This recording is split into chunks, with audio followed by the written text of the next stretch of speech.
Setelah Sun Er menunjukkan identitasnya, hati-hati di hati Xiaoyan melonjak. Dia telah melakukan banyak kontak dengan klan Hun dan tahu bahwa klan ini sangat misterius dan tidak terduga. Selain itu, dari apa yang Sun Er katakan, orang ini adalah salah satu dari dua orang yang kemungkinan besar akan menjadi kepala klan berikutnya dari klan Hun. Orang itu bernama Hun Yu. Dikabarkan dia tidak pernah gagal sejak lahir. Semua pesaingnya jatuh di bawah kakinya. Selain itu, dia juga memiliki garis keturunan dewa dari klan Hun. Kemudian Hun Yu melangkah maju. Ia mengajak semua orang agar mau bekerja sama supaya mereka lebih mudah untuk mencapai ke wilayah paling dalam di wilayah Tanah Gurun Kuno. Wilayah Tanah Gurun Kuno dihuni oleh banyak binatang buas yang sangat ganas dan juga kuat.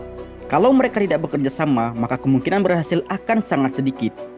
Keheningan muncul saat mereka semua mendengar perkataan Hun Yu. Tiba-tiba ada orang yang mengatakan kalau dia setuju dengan keputusan Hun Yu. Orang itu adalah Yu Feng, salah satu dari anggota Heaven Demon Phoenix. Reputasinya di dunia Magical Base cukup besar dan telah diputuskan bahwa dia akan menjadi kepala suku berikutnya dari suku Heaven Demon Phoenix. Setelah mendengar perkataan Yu Feng, banyak orang yang mulai setuju dengan keputusan Hun Yu. Dan mereka semua akhirnya pergi menuju ke bagian yang paling dalam dari wilayah Tanah Gurun Kuno. Xiaoyan tidak lagi menunda lebih lama. Saat melihat kelompok utama mulai bergerak, dia mengajak semua kelompoknya juga untuk segera bergerak supaya mereka tidak ketinggalan dengan kelompok-kelompok yang lain. Ketika kelompok besar terbang di atas gunung hijau subur terakhir, dataran hitam tak berujung muncul di depan mata semua orang. Gelombang demi gelombang raungan ganas yang diisi dengan kekerasan terus bergema di dataran seperti guntur. Sementara Xiaoyan diam-diam terkejut karena gelombang binatang buas yang menakutkan, suara Hun Yu sekali lagi terdengar. Ia berkata, "Karena aku yang menyarankan kita membentuk aliansi ini, tempat paling berbahaya untuk sementara akan diisi oleh orang-orangku. Tapi ketika kami kelelahan, itu akan menjadi giliran bagi orang lain." Hun Yu perlahan menatap kelompok besar itu sebelum berhenti pada Xiaoyan dan Sun Er. Selanjutnya, dia tiba-tiba membalikkan tubuhnya dan menyerang ke depan. Lebih dari 10 sosok berjubah hitam dengan cepat mengikuti di belakangnya.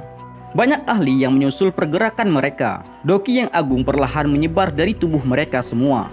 Formasi besar ini bisa dirasakan oleh banyak binatang buas ketika masih dalam jarak 10.000 kaki.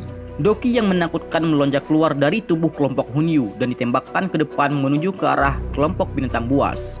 Gelombang doki yang kuat pecah. Binatang buas dalam jarak 1000 kaki dihancurkan sampai mati. Raungan yang dikeluarkan oleh binatang buas sebelum kematian mereka terus bergema di langit. Mata Xiaoyan menyapu bagian depan formasi. Pada saat ini, kelompok Hun Yu sepertinya melakukan yang terbaik untuk menyerang binatang buas di depan.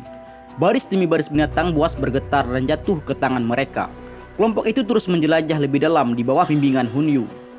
Kemajuan cepat ini berlanjut sekitar 20.000 kaki sebelum jelas melambat.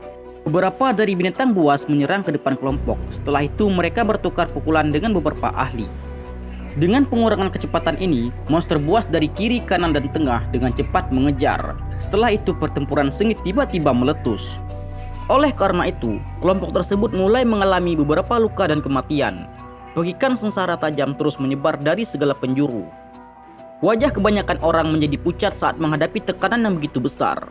Pada saat ini, mata Xiaoyan sekali lagi menyapu ke depan, tetapi dia menemukan bahwa Hun Yu dan para ahli dari Hall of Soul telah benar-benar lenyap. Kelompok di depan terdiri dari para ahli yang didorong oleh orang-orang dari belakang. Mereka tidak dapat mundur dan hanya dapat menyerang ke depan. Orang-orang ini terus maju dengan sekuat tenaga dan para ahli di garis depan menemukan fakta bahwa mereka tidak dapat mundur. Setelah orang-orang ini digigit sampai mati oleh binatang buas, kelompok lain didorong maju. Mereka bertahan dengan paksa sebelum siklus ini berulang. Oleh karena itu, seiring dengan kemajuan kelompok, jumlah orang juga mulai berkurang. Mata Xiaoyan menyapu kekuatan yang telah menyusut. Dia menemukan bahwa kelompok Hun Yu berada di belakang dengan senyum lembut di wajah mereka. Semua ahli yang berada di garis depan telah menggunakan semua kekuatan mereka hanya untuk memberi manfaat kepada orang lain secara gratis. Mereka telah digunakan oleh Hun Yu tanpa mendapatkan apapun. Saat Xiaoyan sedang memperhatikan situasi, Sun Er tiba-tiba berkata, "Kita harus bergantung pada diri kita sendiri untuk melintasi rute yang tersisa."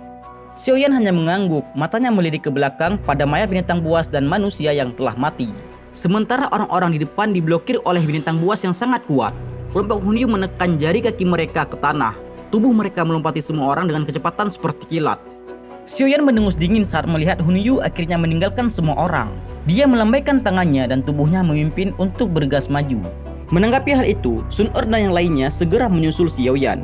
Beberapa kelompok orang lain terbang pada saat yang sama dengan kelompok Xiaoyan.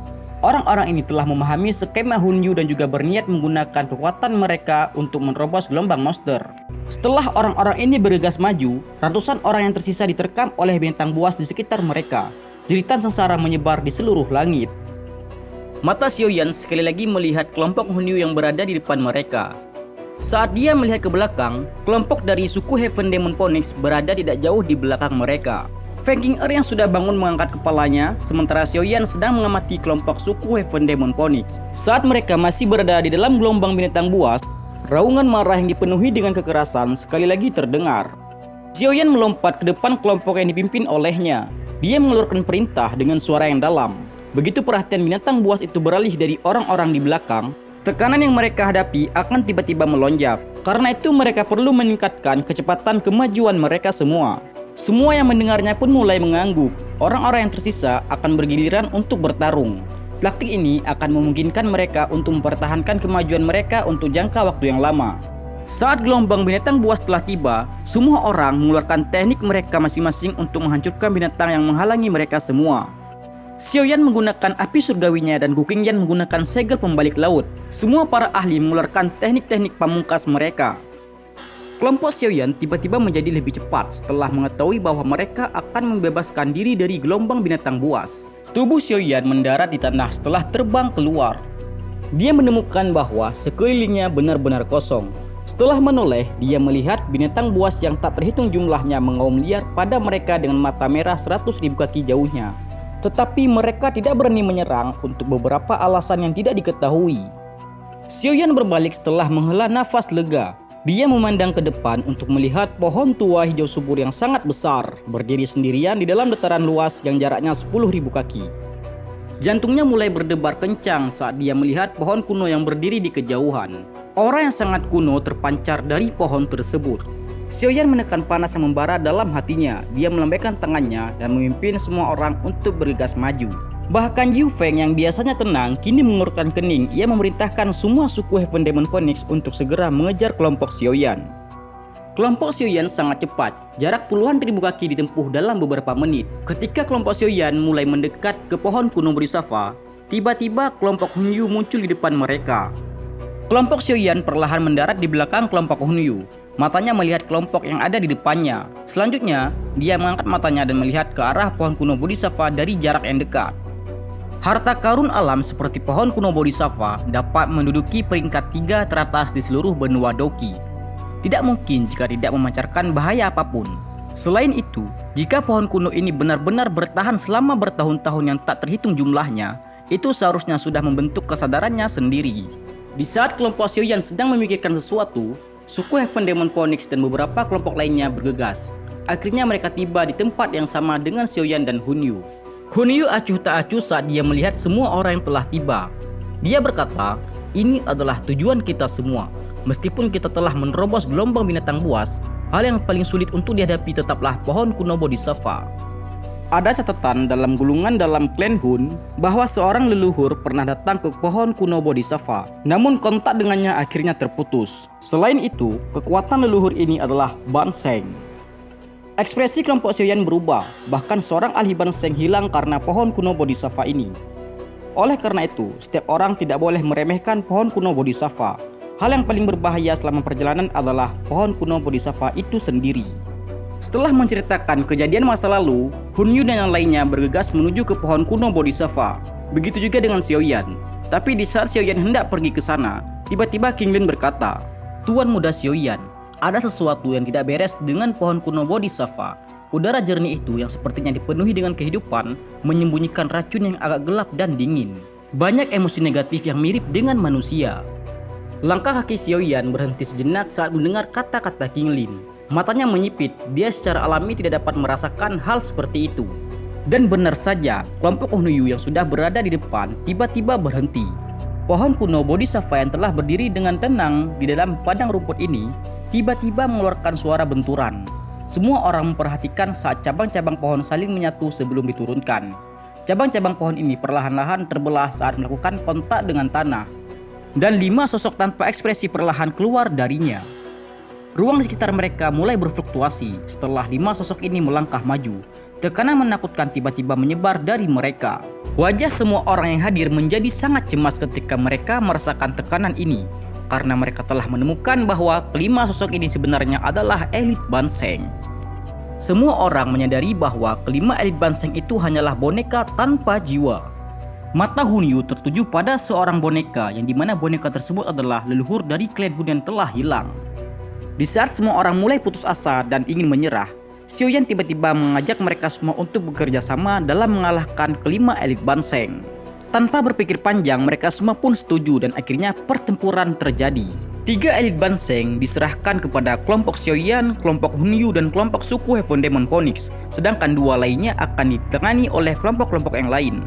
Mereka semua maju secara bersamaan mengeluarkan seluruh kekuatan mereka untuk menghadapi kelima elit Banseng. Kedua belah pihak saling jual beli serangan dan pertempuran pun semakin sengit. Guhua dan Gu Qingyan menyerang dari belakang, tetapi serangan mereka tidak memberikan bekas apapun. Dengan cepat boneka itu membalas, membuat pertahanan Gu Qingyan dan Guhua hancur, dan mereka terbang terpental jauh ke belakang. Xiaoyan menyarankan semua orang untuk menyerang kepala boneka tersebut. Cahaya kemasan tiba-tiba melonjak dari tubuh Xiaoyan saat teriakannya terdengar.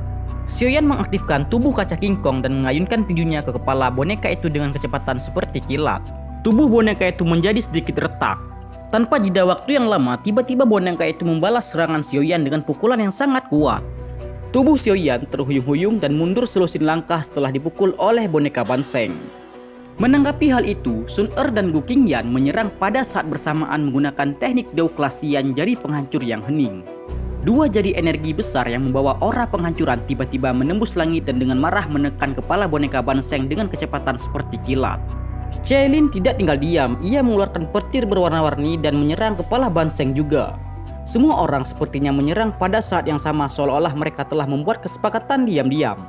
Retakan demi retakan pun terus menyebar di kepala Banseng sampai pada akhirnya kepalanya pun hancur.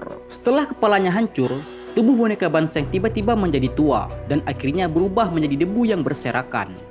Medan pertempuran lainnya tidak berjalan dengan mulus. Bahkan beberapa ahli Hall of Soul dari kelompok Hunyu mati karena serangan Banseng. Walaupun begitu, kelompok itu masih cukup kuat. Dengan demikian, mereka dengan kuat mampu menekan boneka Banseng. Kemenangan mereka hanya masalah waktu.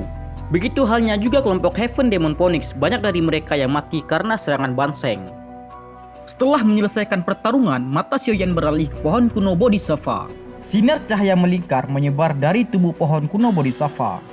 Cahaya itu dipenuhi dengan kekuatan hidup yang sangat mengejutkan. Xiaoyan menyadari kesulitan sebenarnya bukan dari boneka Banseng, tetapi dari pohon kuno Bodhisattva itu sendiri. Saat Xiaoyan sedang memikirkan hal itu, semua para ahli dari kelompok Hunyu dan kelompok Heaven Demon Phoenix dan yang lainnya berhasil mengalahkan boneka Banseng. Kemudian Xiaoyan berkata kepada mereka semua, situasi selanjutnya pasti akan jauh lebih berbahaya. Oleh karena itu, mereka yang kekuatannya belum mencapai bintang ke-6 dari kelas Dozun tetap di sini dan berhenti maju lebih jauh. Semua orang ragu setelah mendengar saran Xiaoyan, tapi mereka hanya bisa mengangguk karena setelah kemunculan boneka Banseng, rintangan selanjutnya pasti akan lebih berbahaya.